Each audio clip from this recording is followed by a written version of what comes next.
Kita sebut saja namanya itu Andi. Jadi si Andi ini merantau ke Kalimantan, tapi dia tidak punya arah dan tujuan. Izin Bapak, bolehkah kami numpang istirahat atau numpang tidur barangkali satu malam, karena kami tidak punya tempat dan tidak punya sanak famili. Dia dikasih kain panjang yang kalau orang Jawa bilang itu jarit gitu loh.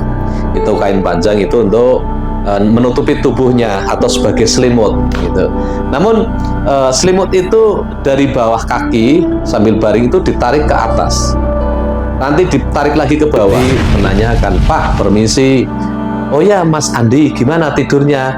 "Maaf Pak, kami tidak bisa tidur karena dalam posisi baring pun saya diganggu kainnya naik turun. Ini berkali-kali, bukan hanya satu kali."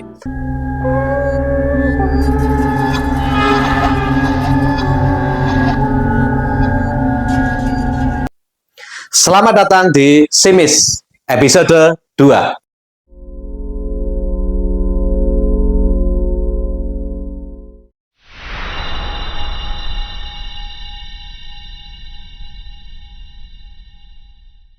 Kali ini kita akan membawakan kisah atau sebuah cerita dari suatu daerah di wilayah Kalimantan terkait dengan kisah mistis. Jadi pada saat itu telah terjadi sebuah kisah yang mana ini ada seorang pendatang dari pulau lain ke wilayah Kalimantan. Kita sebut saja namanya itu Andi. Jadi si Andi ini merantau ke Kalimantan, tapi dia tidak punya arah dan tujuan. Ya. Dia ke Kalimantan itu tidak punya arah dan tujuan.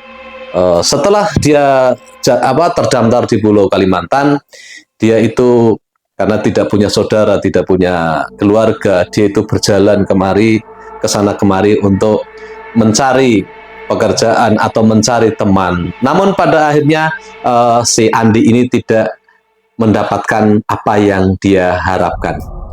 Suatu saat dia itu sudah lelah berjalan ke sana kemari tanpa menemukan sesuatu yang dia inginkan, dan suatu saat karena di sana dia juga di samping tidak punya uang untuk menginap di hotel, dan di daerah situ kebetulan juga tidak ada hotel atau penginapan. Namun dengan otak cerdasnya atau otak berliannya, dia mendatangi sebuah pos satpam, di mana pos satpam atau pos security itu adalah di tempat PLTD. Jadi PLN kalau di Pulau Jawa atau di daerah lain. Kenapa kok PLN itu pakai tenaga diesel? Nah, dia menyapa seorang security dan menyampaikan, "Pak, permisi, saya nama Andi, dari sini mau ke sini. Izin Bapak, bolehkah kami numpang istirahat atau numpang tidur barangkali satu malam, karena kami tidak punya tempat dan tidak punya sanak famili." Dan gitu. Namun Bapak security pun menyampaikan, boleh saja, tidak apa-apa. Anda itu menumpang di tempat kami. Namun sama Bapak ini dicarikanlah tempat. Itu dikasih sebuah ruangan yang di situ ada kamar 2, terus ada kamar mandi juga. Namun dia tidak tidur di kamar, tapi tidur di balai-balainya gitu loh. Nah, setelah tidur di balai-balai, seorang Andi itu sambil dia itu mulai merebahkan badannya, terus security itu kembali lagi ke posnya. Dia mulai sedikit gelisah atau tidak nyaman.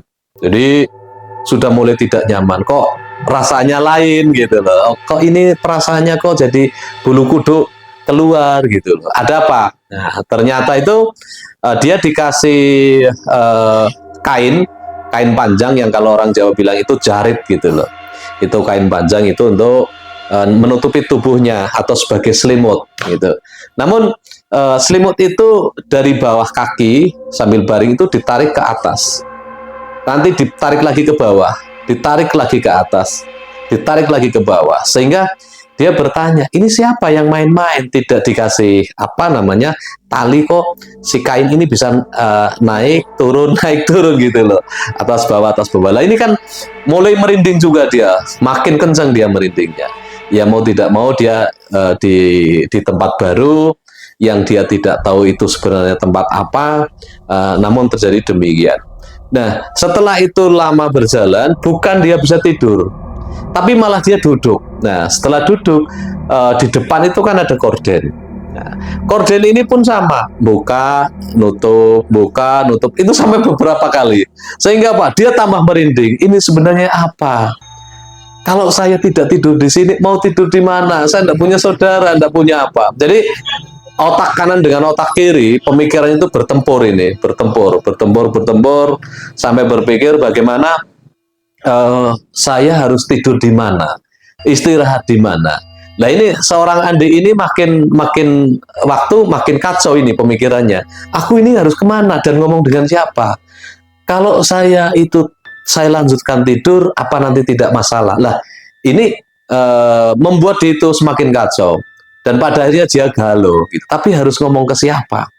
Jadi dia itu tidak ada tempat berteduh, tidak ada tempat untuk mengadu, sehingga dia setelah dia duduk bolak-balik keluar masuk, berdiri, jalan, mondar-mandir, dia akhirnya berpikir di satu pikiran yang sudah putus asa. Kenapa seorang Andi ini dibilang putus asa? Tidur di lantai diganggu, naik turun, kainnya dinaik turun.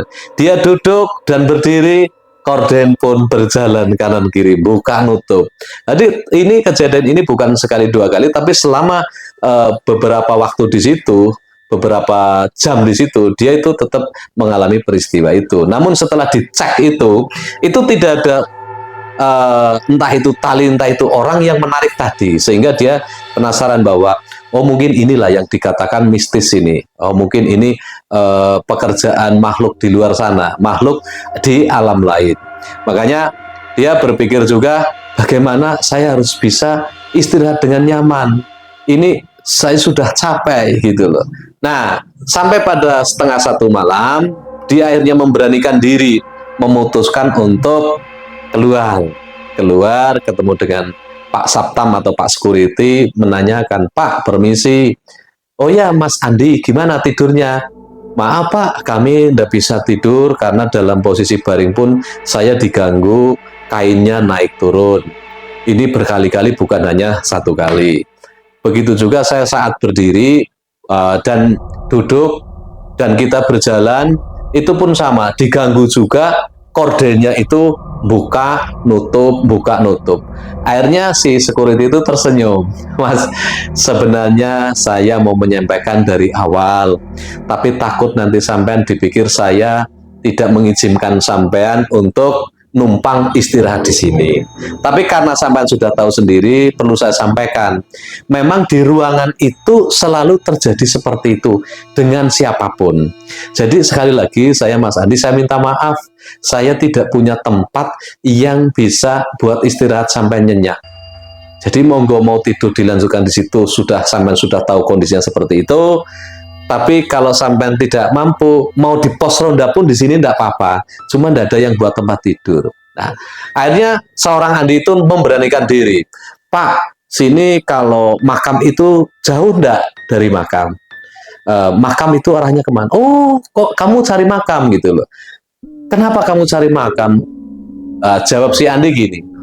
Pak, daripada saya di sini bukan di makam aja diganggu, jadi saya mending ke makam. Jadi nanti biar kalau mau hantu, mau makhluk lain, mau mengganggu saya, silahkanlah, sudah. Saya mau kemana lagi? Mau pulang pun saya tidak punya duit, apalagi saya harus naik kapal atau naik pesawat.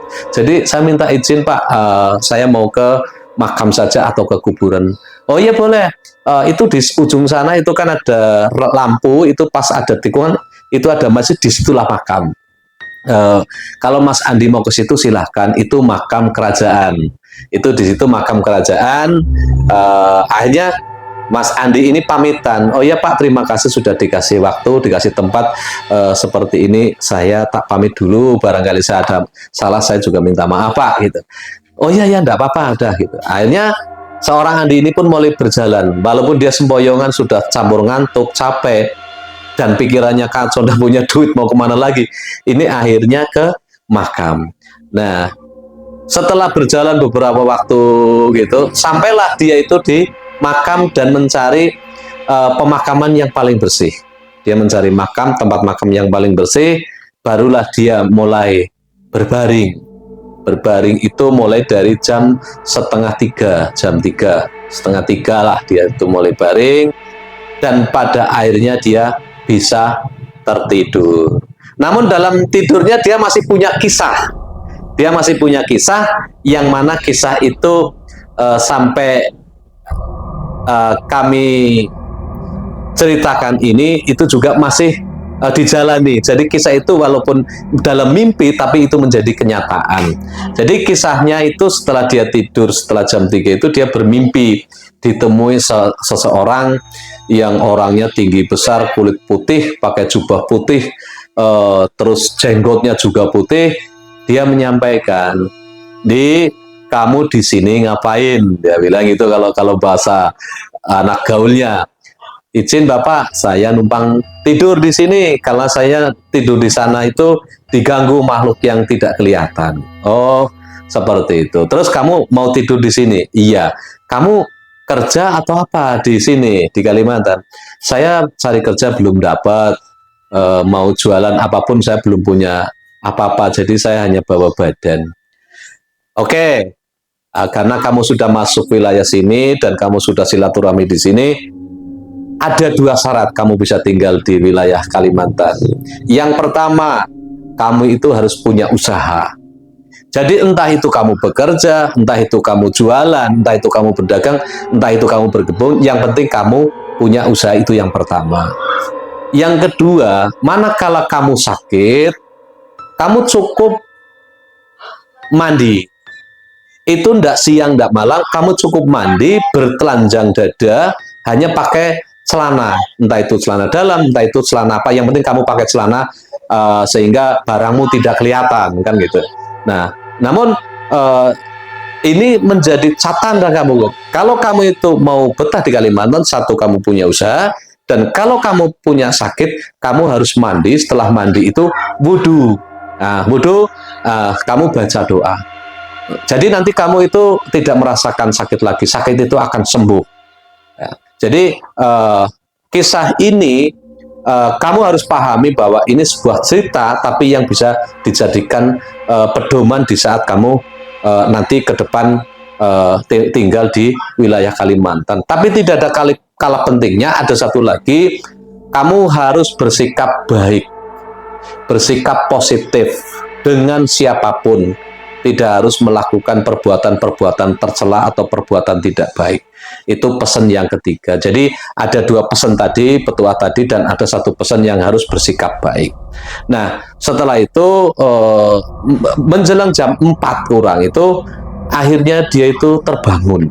Nah, setelah terbangun dia itu menoleh ke kanan, ke kiri, tidak ada siapa-siapa, hanya ada batu nisan, hanya ada bongkokan tanah menandai bahwa di situ adalah kuburan atau makam yang dihuni banyak masyarakat di situ. Nah, setelah jam 4 kurang itu mulailah ada azan subuh. Nah, dari situ dia sudah mulai bangun, karena kalau tidur mungkin dia sudah tidak nyaman, dan padanya dia bangun dari tidurnya, terus dia berusaha ambil air wudhu untuk ikut sholat berjamaah di masjid. Namun dalam perjalanan sholat di masjid, dia pun sempat bingung juga, ini tadi alamat apa, mimpi apa benar atau tidak. Setelah sholat subuh dan sebagainya, dia melanjutkan perjalanan. Nah, suatu saat dia melanjutkan perjalanan, dan pada akhirnya ini sudah berganti hari, ketemu orang dan sebagainya. Akhirnya dia ketemu dengan salah seorang keluarga petani yang saat itu peduli dengan si Andi. Bapak ini menyampaikan, bapak ini juga mengisahkan. Jadi ada beberapa perkataan yang dilontarkan oleh bapak dan Andi ini, dan seperti itu. Jadi Andi, kamu kalau mau di sini, bapak ini kan petani. Kalau mau ya ayo kita bertani dengan bapak, bercocok tanam dan sebagainya. Nah, pada akhirnya si Andi ini pun ikut menanam padi, menanam yang lain dan sebagainya, sampai suatu saat si Andi ini mengalami rasa sakit. Dalam perjalanannya menanam padi dan sebagainya, tanamannya bagus dan memang hasilnya bagus. Dan Andi pun mendapat rezeki dikasih dari bapak ini dari hasil panen. Suatu saat seorang Andi ini jatuh sakit, dia jatuh sakit, dia pun bingung karena di kampung itu tidak ada rumah sakit, dokter tidak ada. Namun dia mengingat lagi dalam perjalanannya bahwa aku itu pernah tidur di makam dan dikasih tahu sama orang yang berjubah putih, berkulit putih, dan berjenggot putih itu menyampaikan kalau saya sakit, saya harus bertelanjang dada, telanjang bulu, itu harus pakai celana aja. Di situ aku mandi, masuk dalam sungai Kapuas. Setelah dari sungai Kapuas itu terus kena air semua, barulah dia berwudu. Setelah itu berdoa. Nah, namun keajaiban yang terjadi, jadi bukan hanya mimpi, ternyata ini petuah yang luar biasa, petunjuk yang luar biasa. Si Andi ini sembuh dari penyakitnya. Dan kejadian seperti itu bukan sekali dua kali, setiap kali Andi di wilayah itu, dia selalu seperti itu. Dan itu menjadi catatan bahwa dalam mimpi itu pun ada kisah yang benar-benar terjadi. Jadi sekali lagi untuk masyarakat Indonesia pada khususnya di dunia mistis, ini banyak hal-hal yang mungkin di luar logika. Kenapa obat hanya dengan mandi, bukan dengan obat dan sebagainya? Ya karena dunia spiritual, dunia mistis ini berbeda dengan dunia medis. Perlu dipahami, perlu menjadi catatan. Ini hanya edukasi ke masyarakat. Kita tahu mana yang harus dilakukan dan mana yang tidak harus dilakukan. Demikian kisah dari saudara Andi ini menginspirasi kita. Mudah-mudahan teman, kerabat, saudara akan memahami kisah tadi untuk edukasi wawasan biar kita semua itu mendapat pencerahan. Demikian akhir dari kisah saudara Andi, kita ambil manfaatnya jika ada, dan jika tidak ada manfaatnya pun itu sebuah kisah yang mungkin kita harus menghargai kisah tadi.